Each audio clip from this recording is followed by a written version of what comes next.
Gusto mo kaming maniwala sa sinasabi mo, Rendon? Ipaliwanag mo sa amin yung record mo sa pagtupad mo sa mga pangako ng mga developments noon sa RV Realty. Maying, those are all isolated incidents na pinalalaki lang ng mga madramang press. Pinalaki lang ba ng press ang hinaing ng taga San Martin dahil wala silang tubig doon sa relocation site?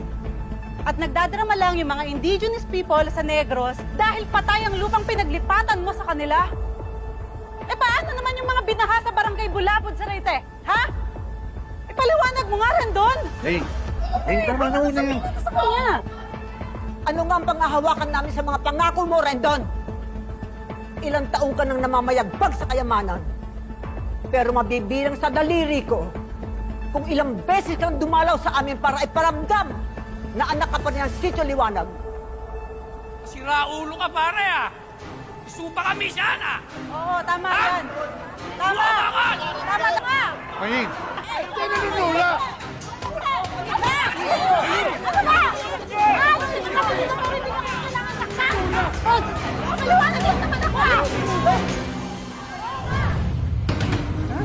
Nasaktan ka ba?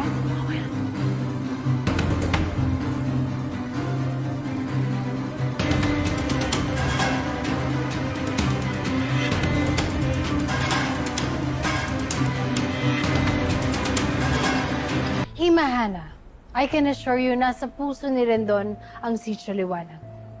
He's always been grateful to you and the rest of the community. May mga naging issues kami sa ibang mga natulungan namin in our past projects. We made reparations for that. Pero para gamitin mo yon, Maying, para siraan ang intensyon ni Rendon, ang pangarap niya na finally, may ahon ng sitio sa kahirapan at matulungan kayo.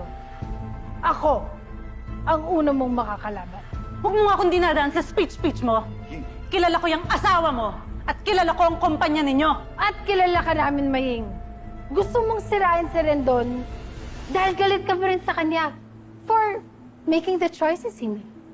Katotohanan lang ang dala ko sa kumpanya ninyo. God, Maying.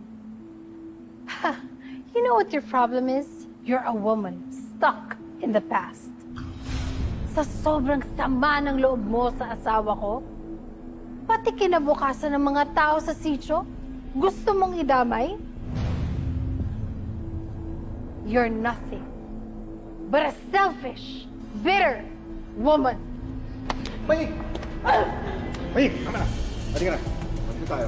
Kasama wala tayong mapapala rito. Tayo na!